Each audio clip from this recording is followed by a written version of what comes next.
আমরা জেদ্দার উদ্দেশ্যে রওনা দিয়েছি।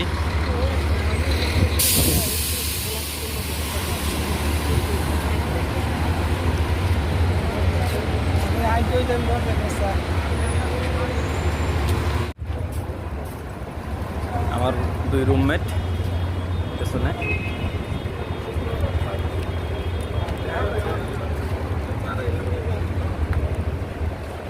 সবসময় ব্যস্ত থাকে। আমার বন্ধু ডাক্তার সাহেব,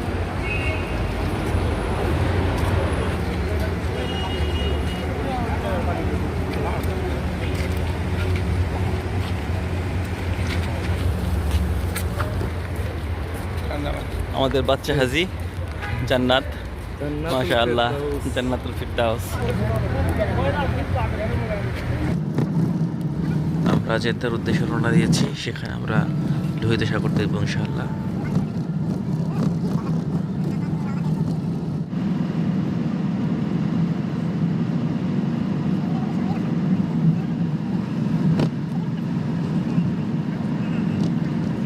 সৌদি আরব মানেই পাহাড় আর মরুভূমি।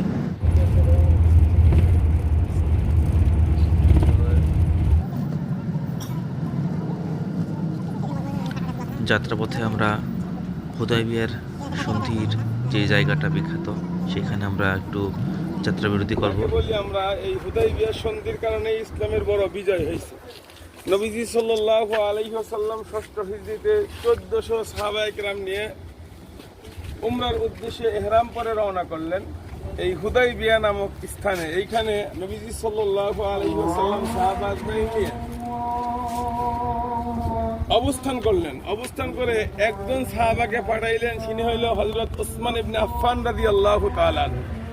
হযরত উসমান রাদিয়াল্লাহু তাআলা আনহুকে কুরাইশদের নিকটে পাঠিয়ে দিলেন যে এদের সাথে কথা বলার জন্য, যে মুসলমানরা শান্তিপূর্ণভাবে উমরা পালন করবে।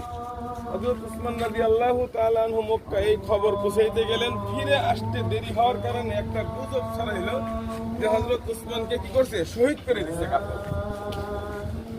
যখন এই খবরটা ছড়ায় আসলো, রাসূলুল্লাহ সাল্লাল্লাহু আলাইহি ওয়াসাল্লাম এইখানে একটা গাছ ছিল, গাছের নিচে সাহাবায়ে কেরামকে বায়াত গ্রহণ করালেন যুদ্ধের জন্য।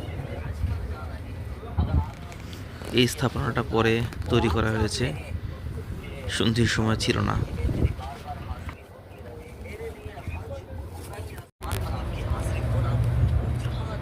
বিখ্যাত হুদাইবিয়া সন্ধির জায়গা। এই জায়গাতে আল্লাহ রাসূল সাল্লাল্লাহু আলাইহি ওয়াসাল্লাম হুদাইবিয়া সন্ধি করেছে মক্কার কাফেরদের সাথে।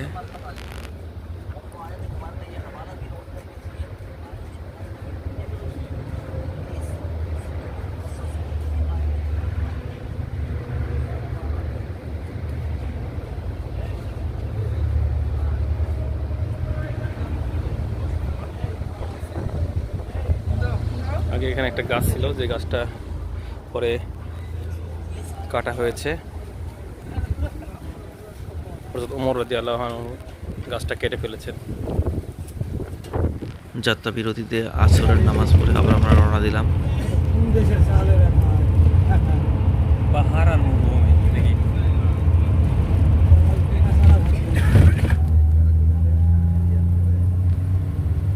দর্শক দেখতে পাচ্ছেন জেদ্দা শহরের কিছু দৃশ্য। রাস্তার দুপাশে যেসব স্থাপনা আছে সেগুলো কিছু ধারণ করার চেষ্টা করেছি। দূরে ফাঁকা একটা বিল্ডিং দেখা যাচ্ছে। রাস্তার ঘাসগুলোর ক্ষেত্রে প্রতিটা গাছের গোড়ায় পাইপ আছে, এই পাইপ দিয়ে পানি দেওয়া হয় গাছগুলোতে। এই যে পাইপ, গাছের গোড়াতেও পাইপ আছে।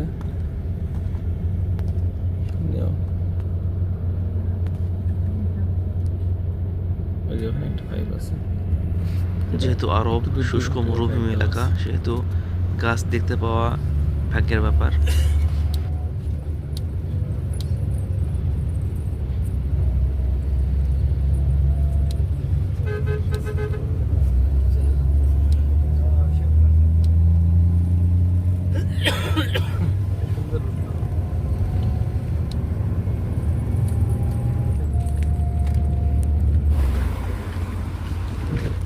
জেদ্দা সমুদ্র সৈকতের আমরা কাছাকাছি চলে এসেছি।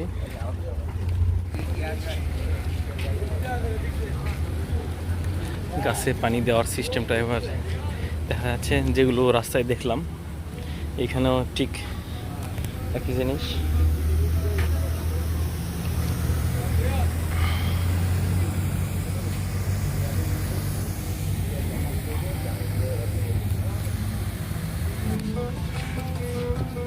حجي حجي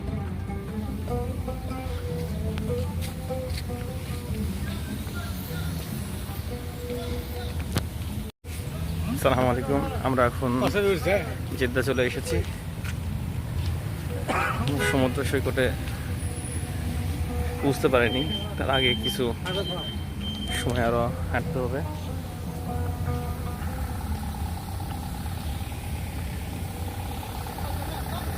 অনেকদিন পরে এরকম সবুজ গাছপালা দেখে ভালো লাগতেছে, মনটা উৎফুল্ল হয়ে উঠেছে।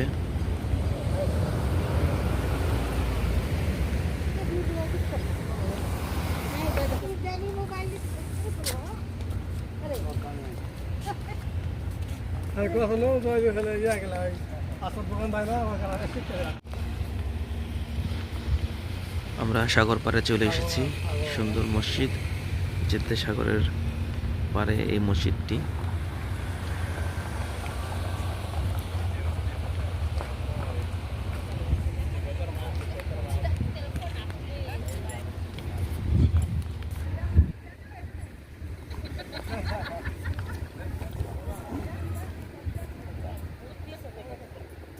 অনেকদিন পরে আমগো দেশে ঘাস পাইছেন না?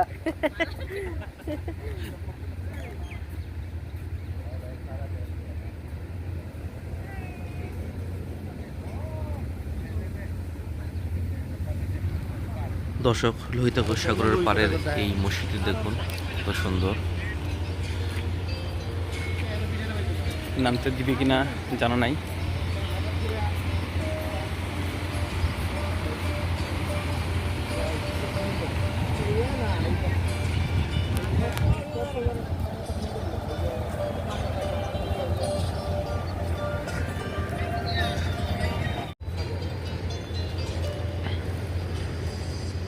ভেবেছিলাম এখানে এসে পানিতে নামবো, সাঁতার কাটবো, কিন্তু এখানে নিষেধাজ্ঞা আছে, নামতে দিবে না।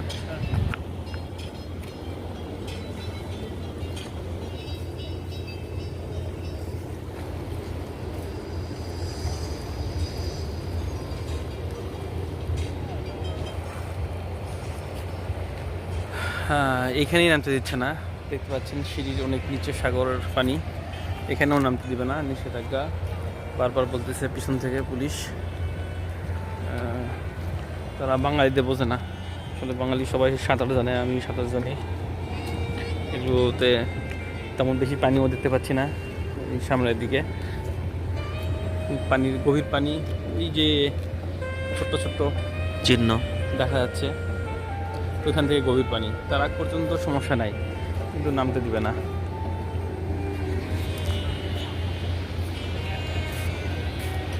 আসলে যেরকম একটা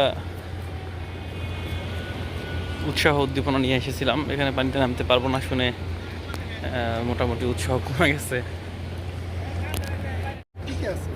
অস্বাভাবিক এর আগে মাছ আমি জাকি জাল আছে না, জাকি জাল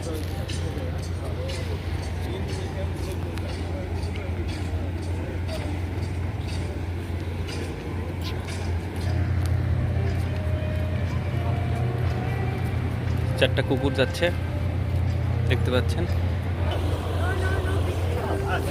ما تقدر تمنعينهم، ما تقدرين. لا تقدرين؟ لا. طيب.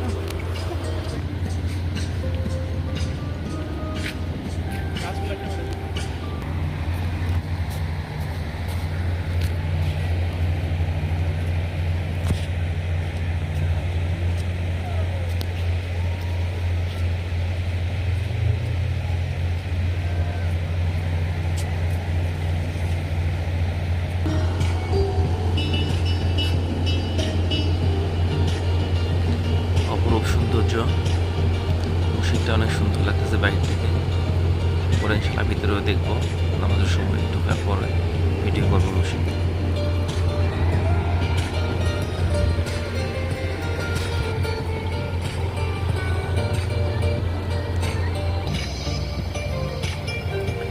সূর্য মিলাই যাচ্ছে আস্তে আস্তে।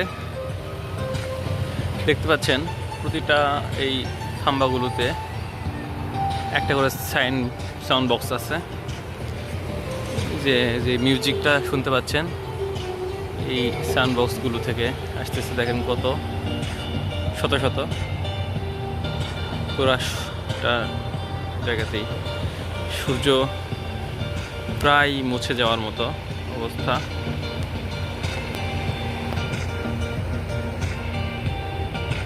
দেখতে পাচ্ছেন খুবই নিভু নিভু অবস্থায় চলে গেছে সূর্য, তার আভাটা শুধু দেখা যাচ্ছে।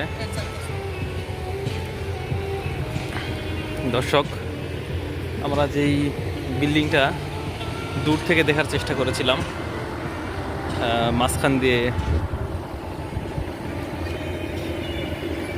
ফাঁকা, সেই বিল্ডিংটার সামনে এখন আমরা চলে এসেছি।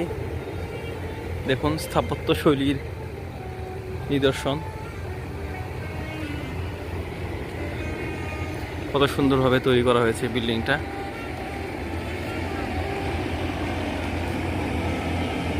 মাঝখান দিয়ে পুরাই ফাঁকা। লোহিত সাগরের পাড়ে দেখতে পাচ্ছেন বিল্ডিংটা।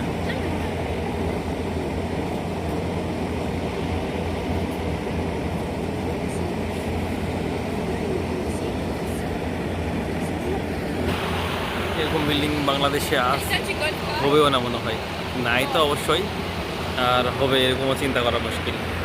দেখতে পাচ্ছেন মাঝখান দিয়ে,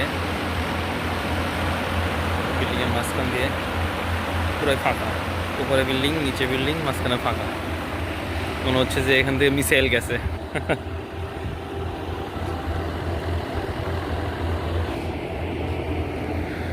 এই বিল্ডিংটা আন্ডার কনস্ট্রাকশন, তো দেখে মনে হচ্ছে এই বিল্ডিংটাও একটা অন্যরকম কিছু করতে যাচ্ছে। বিল্ডিংয়ের এই পর্যন্ত ওঠার পরে এখানে কোনো কলাম দেখা যাচ্ছে না, এখানে কোনো কলাম নাই। সেক্ষেত্রে বোঝা যাচ্ছে যে এটাও একটা আশ্চর্যজনক একটা কিছু করতে যাচ্ছে তারা এইটার মতো।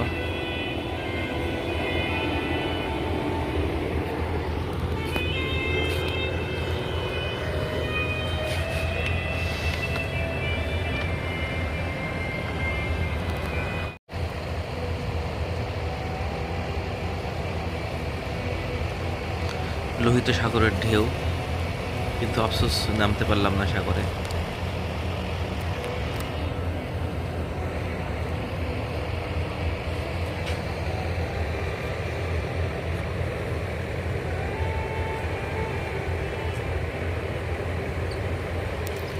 নামতে পারলে অবশ্যই অনেক ভালো লাগতো।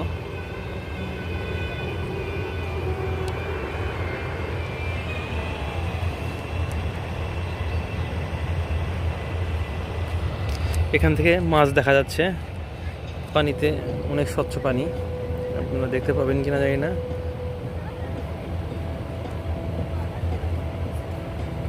পানি হওয়ার স্বচ্ছ হওয়ার কারণে এখানে মাছ দেখা যাচ্ছে, এবং পানির নিচে যেসব যা কিছু আছে সব দেখা যাচ্ছে সুন্দর করে, অনেক স্বচ্ছ পানি।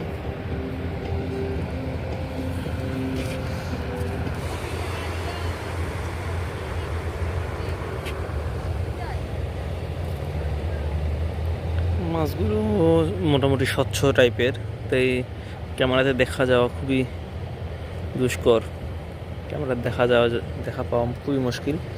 মাছগুলো স্বচ্ছ টাইপের, কেমন একটা পানির মতো রং।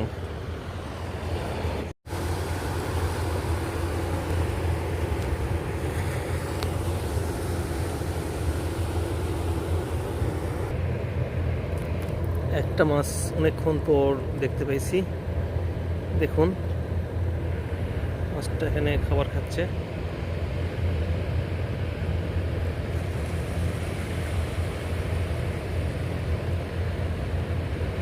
আসলে মাছ দেখতে পাওয়াই ভাগ্যের ব্যাপার। এখানে এবার ক্যামেরাতে আসছে জন্য দেখতে অনেকক্ষণ ধরে বসেছিলাম এই সময়টার অপেক্ষা করে, যে কখন মাছ ক্যামেরাতে দেখা যাবে। এই মাছটাতে কালো রং আছে, এই জন্য দেখা যাচ্ছে, তাছাড়া অন্যগুলো সাদা সাদা, এই জন্য দেখা যাচ্ছিল না। এই মাছটাতে একটু কালো কালচে টাইপ আছে।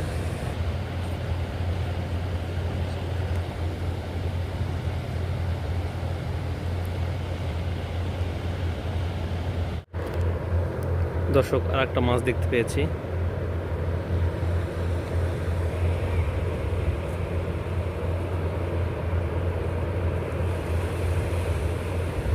বাড়ির মধ্যে স্থির আছে মাছটা।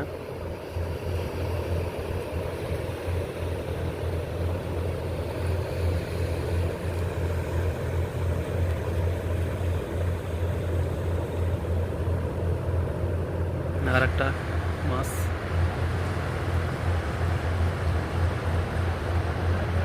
জি ভাই, এই তো মাছ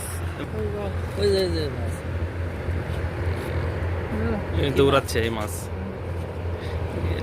মানে ওই বড় ক্যাঁকড়া টাইপের কিছু না একটা। আর এখানে যেটা আছে, হ্যাঁ এটা অনেক বড় মাছ, কিন্তু নড়তেছে কম, অ্যাকোরিয়ামের স্টাইলে।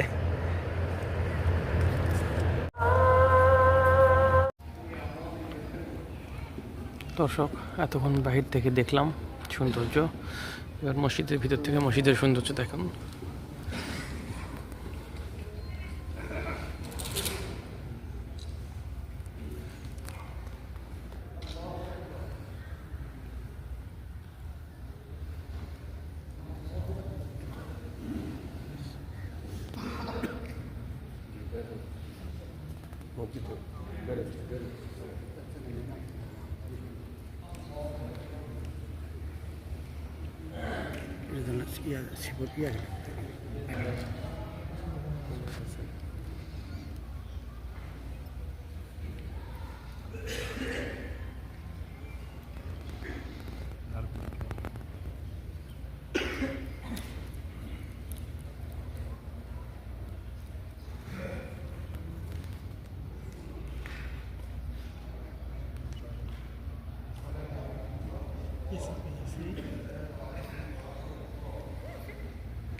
বাহিরে যাওয়ার দরজা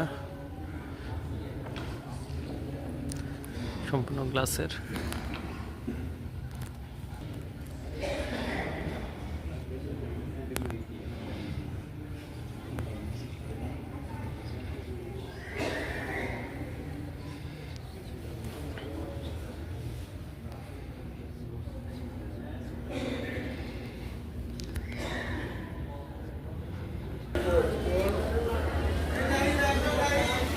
আসতেছি।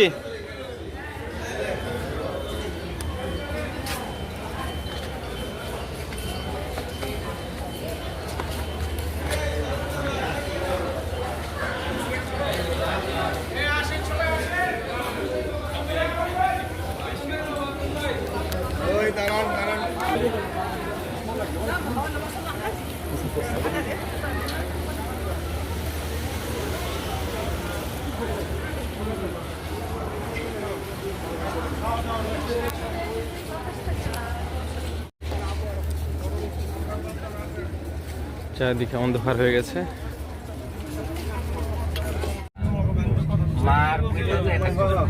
দর্শক, আমরা এখন জেদ্দা থেকে মক্কার দিকে রওনা হয়েছি।